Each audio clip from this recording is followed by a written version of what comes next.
அன்பிற்குரிய சகோதரர்களே, தாய்மார்களே, இந்த நேரத்தில் எனக்கு தரப்பட்டிருக்கக்கூடிய தலைப்பு சொர்க்கமும் நரகமும்.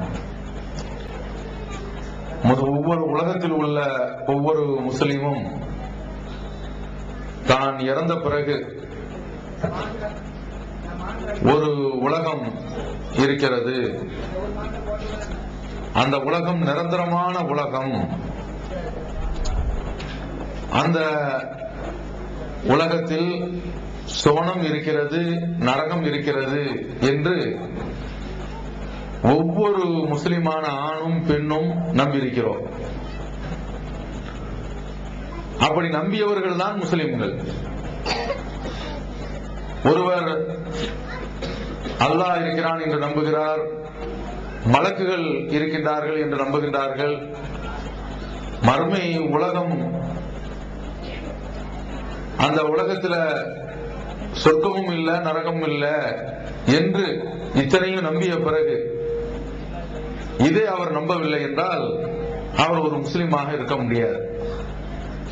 அவர் முஸ்லிம் என்று சொன்னால் அவர் சுவனத்தையும் நம்பியாக வேண்டும், நரகத்தையும் நம்பியாக வேண்டும். நாம மறுமையில உயிர் கொடுத்து எழுப்பப்படுவோம். அப்படி எழுப்பப்பட்டு அல்லாஹ் நம்மை விசாரிப்பான். அந்த விசாரணையில இந்த உலகத்துல அவன் குர்ஆனில் சொன்னது போன்று, ரசூலுல்லாஹி ஸல்லல்லாஹு அலைஹி வஸல்லம் அவர்கள் சொன்னது போன்று, நடந்து காட்டியதை போன்று, நமக்கு உத்தரவிட்டதை போன்று நாம வாழலன்னா நமக்கு நரகம். அல்லாஹ் நம்மை காப்பாற்ற வேண்டும். அவன் சொன்ன மாதிரி வாழ்ந்து விட்டால் நமக்கு சொர்க்கம். இந்த சொர்க்கத்திற்கு செல்வதற்கு எது எது தடையாக இருக்கிறது என்பதை நாம் ஆரம்பத்தில் கொஞ்சம் விளங்கிக் கொண்டு அந்த சொர்க்கம் நரகம் சம்பந்தப்பட்ட அந்த விஷயங்களை நம்ம பார்ப்போம். யாரு இந்த உலகத்தில் அல்லாஹ்விற்கு இணை வைக்கின்றார்களோ, உமை யுஷ்ரிகு பில்லாஹ் ஃபகத் ஹர்ரமல்லாஹு அலைஹில் ஜன்னah, யார் அல்லாஹ்விற்கு இணை வைக்கின்றார்களோ அவருக்கு அல்லாஹ் தஆலா சொர்க்கத்தை தடை செய்து விடுகிறான். நிரந்தரமாக கிடையவே கிடையாது, நரகம்தான். இணை வைக்கிறது என்றால் என்ன? திரும்ப திரும்ப உங்களுக்கு இந்த விஷயத்தை நாங்கள் விளக்கிக் கொண்டே இருக்கின்றோம், விளக்குவோம், எங்களுடைய கடமை. அல்லாஹ்வை விட்டுவிட்டு அல்லாஹ்வையும் அழைத்துக் கொண்டு முஹைதீன் அப்துல் காதர் ஜிலானியை கூப்பிடுறது. நான் உங்க இந்த பகுதியில கிழக்கு பகுதியில பார்த்தீர்கள் என்றால் கிழக்க புலவர் தைக்கான் ஒன்று இருக்கின்றது. அந்த தைக்கா எதற்காக வேண்டி இருக்கின்றது என்றால், அந்த சாவலம் மீது நாகூர்ல இருக்கிறாங்கல்ல, இந்த பீடி கம்பெனிக்கு, காஜா பீடி கம்பெனிக்கு பிரான்ச் இருக்கிற மாதிரி ஒரு பிரான்ச் ஒன்று வச்சிருக்கிறாங்க. இந்த பிரான்ச்ல ஏதாவது ஒரு நன்மை ஏற்பட போதா அங்க போய் உட்கார்ந்து இதுக்கு அங்க பார்த்தீர்கள் என்றால் யார் யார் சமூக விரோதிகள் சொல்லுவாங்களே, மார்க்கத்துக்கு புறம்பான காரியம், வேலை வெட்டி செய்யாத ஆட்கள், இவங்க தான் அங்க கிடக்குறாங்க. இப்படிப்பட்ட இந்த கூட்டம் இப்போது ஒரு பள்ளிவாசல் ஒன்று கட்டிருக்காங்க, வேற விஷயம். அவ இது மாதிரி இந்த ஷாவுல மீது அதை அழைத்து பிரார்த்தனை செய்யறது, அங்க போய் பிரார்த்தனை செய்யறது, அல்லது வீட்டுல உட்கார்ந்து கொண்டே பிரார்த்தனை செய்யறது, அவங்களை அழைத்து துவா செய்யறது, ஷாவல் மீது நாயமே எங்களுக்கு உதவி செய்யுங்க என்று உதவி செய்யறது, நாம துவா செய்யறது.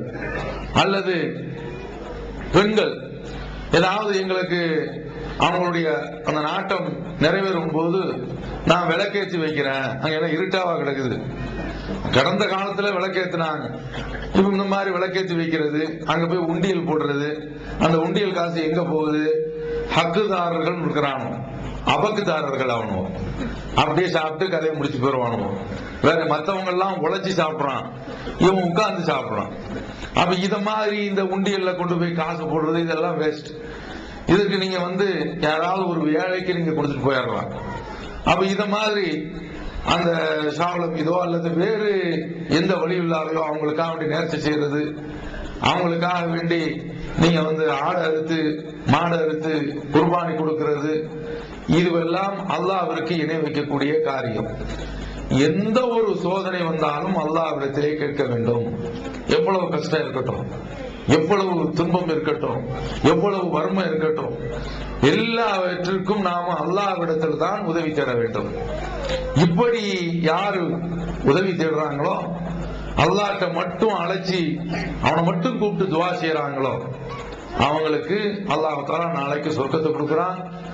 அல்லாஹ் அல்லாத ஆட்களை அழைச்சி மொஹிதீனா இருக்கட்டும், அல்லது ஏர்வாடி இப்ராஹிம் ஷா இருக்கட்டும், ஆத்தங்கர சையத் அலி பாத்திமாவா இருக்கட்டும், குளத்தங்கர பீரம்மாவா இருக்கட்டும், எந்த ஆட்களை நீங்க கூப்பிட்டாலும் அது அல்லாஹ்விற்கு இணை வைக்கிறது. நாளை மறுமையில அல்லாஹ் குடித்து விடுவான், அவங்களுக்கு நிரந்தர நரகம், சொர்க்கம் கிடையாது என்று சொல்லிவிடுகிறான். அப்ப அதனால நாம இந்த உலகத்தில் அல்லாஹ்விற்கு இணை வைக்க கூடாது. அதை போன்று ஒரு மூமின் இன்னொரு மூமினை கொலை செய்திடக்கூடாது. அப்படி கொலை செய்தா அவனுக்கு நிரந்தர நரகம். அதை போன்று இந்த உலகத்துல யார் வட்டி வாங்குறாங்களோ, கொடுக்கிறாங்களோ, அவங்களுக்கும் நிரந்தர நரகம். அப்ப இப்படி அல்லாஹ் தஆலா நிரந்தர நரகம் என்று இந்த மாதிரியான பாவம் செய்யக்கூடியவர்களுக்கு ஏற்படுத்தி வைத்திருக்கிறார். அந்த நரகத்தில் போய் விழுந்து விடக்கூடாது என்பதற்கு தான் இந்த தலைப்பு தரப்பட்டிருக்கிறது. இப்போது நாம நரகத்தை பற்றி, அதுல என்னென்ன வேதனைகள் கொடுக்கப்படுகின்றது என்பதை பற்றி நாம பார்ப்போம். அந்த நரகத்துல தூக்கி போடப்பட்டவங்க, அப்படி போடப்பட்ட உடனேயே நரகத்தில் உள்ளவங்க புலம்புவாங்களாம். யௌம துகல்லபு வுஜூஹும் ஃபின்னார். நரகத்தில் அவங்களுடைய முகங்கள் அப்படியே போட்டு புரட்டி எடுக்கப்படும். இந்த துபாய் ரெஸ்டாரண்ட் ஒரு ரெஸ்டாரண்ட் ஒன்று வச்சிருக்கு, அதுல கிரில் சிக்கன் வச்சிருக்கிறான். பாக்குறீங்களா? என்ன செய்யணும்னா, அந்த கோழி மட்டும் அப்படியே சுத்திக்கிட்டே இருக்கும், இந்த பக்கம் நெருப்பு இருக்கும், அப்படியே சுத்தி சுத்தி சுத்தி என்ன செய்யும், இந்த சூரியனுக்கு முன்னால பூமி சுத்துற மாதிரி இந்த கோழி உருண்டை எதற்கு முன்னால இந்த சுத்துது, அந்த நெருப்புக்கு முன்னால. அப்ப இத மாதிரி நாளைக்கு சில பேருடைய முகத்தை அல்லாஹ் தஆலா நரகத்துல அப்படியே போட்டு பொசுக்கிக்கிட்டு இருப்பானா, திரும்ப திரும்ப திரும்ப போட்டு பொசுக்குவான். ஏற்கனவே உள்ள இருக்கிறதே நரகம்தான், மேலையும் நரகம், கீழையும் நரகம், வலது பக்கமும் நரகம், இடது பக்கமும் நரகம். அப்படி நரகத்தினுடைய அந்த வேதனையை அனுபவிச்சுட்டு இருக்கும் பொழுது முகத்தை மட்டும் ஸ்பெஷலா அல்லாஹ் தஆலா சொல்றான். யௌம துகல்லபு வுஜூஹும் ஃபின்னார். அவருடைய முகங்கள் நரகத்தில் புரட்டி எடுக்கப்படும். அந்த நாள்ல யகூலூன, அவர்கள் சொல்வார்கள், யா லைத்தனா அத்தானல்லாஹ் வ அத்தான ரசூலா. நாங்கள் அல்லாஹ்விற்கு கட்டுப்பட்டிருக்கணுமே, தூதருக்கு கட்டுப்பட்டிருக்கணுமே, அதை விட்டுவிட்டு வகாலு, அவர்கள் சொல்கின்றார்கள், ரப்பனா, எங்களுடைய இறைவா. நரகத்தில் கிடந்து புலம்புறாங்க பாருங்க. இந்த புலம்புல அல்லாஹ் தஆலா எதற்கு சொல்றான்? நீங்களும் நரகத்தில் இப்படி புலம்ப கூடாது, அதற்கு தான் இதை சொல்றான். நம்ம நரகத்தில் சொல்றாங்க, இன்னா அத்தானா சாதத்தனா வ குப்ரானா. எங்க ஊர்ல உள்ள பெரிய தலைவர்களுக்கு கட்டுப்பட்டோம், எங்கள உள்ள பெரிய மனிதர்களுக்கு நாங்கள் கட்டுப்பட்டோம். ஃபஅவல்லூன சபீலா, அவர்கள் எங்களை வழிகெடுத்து விட்டார்கள். ரப்பனா ஆதிஹிம் தஃபைன் மினல் அஸாப், எங்களை வழிகெடுத்த இவங்களுக்கு 2 மடங்கு நீ வேதனை கொடு. வல்அனுஹும் லஅனன் கபீரா, நீ இவர்களை ரொம்ப கடுமையாக நீ சபித்து விடு என்று நரகத்தில் சொல்லுவாங்க. நீங்க என்ன பார்க்கணும்னா, நரகத்திற்கு போறதுக்குள்ள முக்கியமான ஒரு காரணம் அந்த அசரத்து சொன்னாரு, காஜா அசரத்து சொன்னாரு, ஹைதரா அலிம்சா சொன்னாரு, அந்த அலிம்சா சொன்னாரு, நரமா அலிம்சா சொன்னாரு, குரவா அலிம்சா சொன்னாரு. இப்படி நீங்க கேட்டுட்டு அப்படியே அவங்க சொன்னாங்களா, முழுது சொன்னாங்களா, நாம முழுது ஓதிட்டோம். அவங்க தர்காவுக்கு கூப்பிட்டாங்களா, நாங்க தர்காவுக்கு போயிட்டோம்.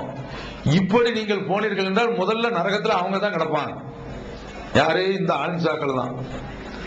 அப்பதான் நீங்க அங்க போய் நரகத்துல பார்த்துட்டு அவங்க எல்லாம் பாப்பீங்க. நரகத்துல கிடக்கக்கூடிய ஆலிம்சா, இந்த நரக ஆலிம்சா சொல்லல, பொதுவா சொல்றேன். நரகத்துல போய் கிடந்துட்டு யார் யார் உங்களை நீங்க கெடுத்தாங்களோ அந்த ஆலிம்சாக்கெல்லாம் பாப்பீங்க. யா அல்லாஹ், இவன் அந்த சண்டாளன் தான் என்னை கெடுத்துட்டான் அப்படின்னு நீங்க சொல்லி இவனுக்கு 2 மடங்கு வேதனை கொடுங்க அப்படின்னு சொல்லி கேட்கும்போது